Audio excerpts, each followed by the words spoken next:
So Camille, a number of years ago, your grandmother passed on, and I know that she was like a second mum to you, wasn't she? Yeah. So grandma, or Nana, as we all called her, she's a real kind of Caribbean matriarch of the family. So we spoke to her every day. And when I think about kind of all the significant points from childhood to adulthood, my grandma would have been there. So, you know, graduating, I can always remember her being there. And so when she passed, it took me to a very, very sad place.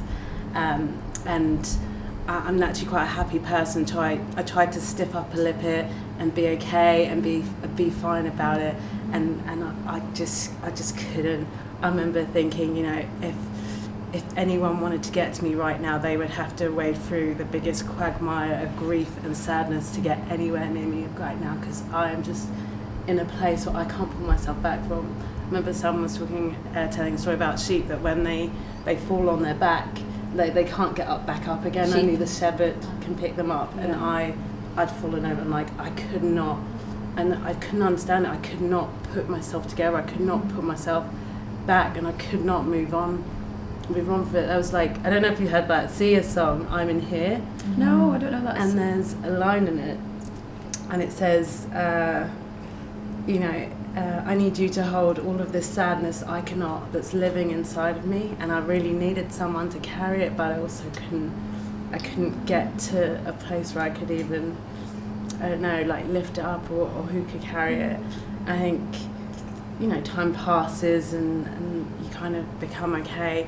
And also inadvertently, one of my friends, who happened to be you, we started on a journey together, just this book kind of, I think you discovered, and you said, like, let's do it all together, and we did, and it turned out to be more like a group therapy session, which I didn't even know was happening, because I probably wouldn't have done it if I knew it was going to be. Let's be honest. Don't think any of us would.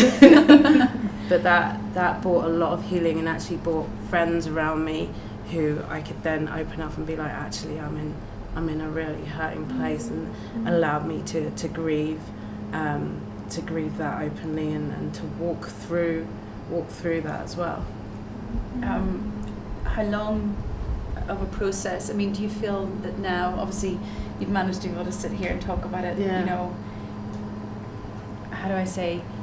Does there continue to be a heaviness because she was like a second mum? I mean, I can't imagine it. That's what I'm trying to articulate. Yeah. I can't imagine that. So, is it do you get to a point where you're okay with it, or do you learn a new normal? How has it been for you in that sense?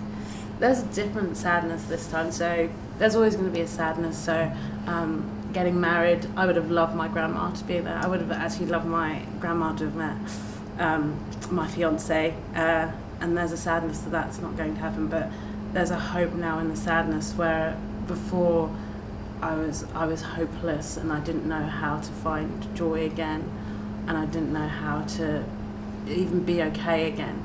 Just there was something that turned off, and it was hopeless, and I couldn't see that a point where there would be hope again, as much as I was trying to find it. Yeah.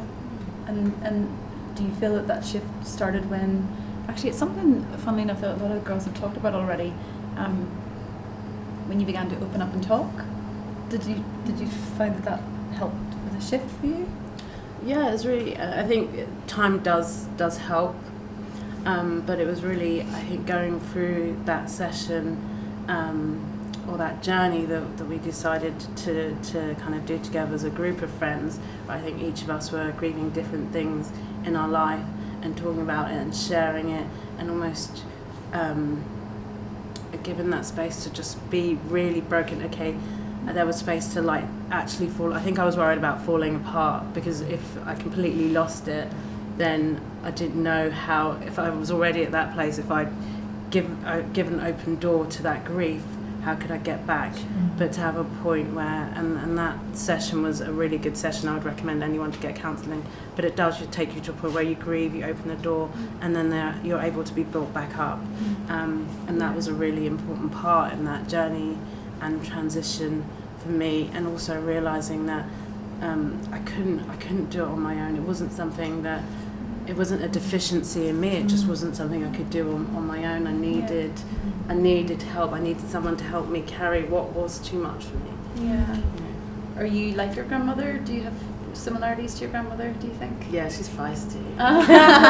You're not feisty, are you? So in a sense, there'll be an element of her that you'll be able to carry with you, and she'll be able to kind of continue through you, I guess, you know, as you do enter into marriage and have children, and then when you have your own grandchildren, you know, you'll have the opportunity, I suppose, to replicate what she has done for you, right? That's a really beautiful thought, yeah. Oh. Yeah, it's beautiful. Thank you. If you had a word of encouragement, Camille, for anybody at home, or a practical tip. Yeah, no, I think my encouragement is that time does pass, and it does get easier.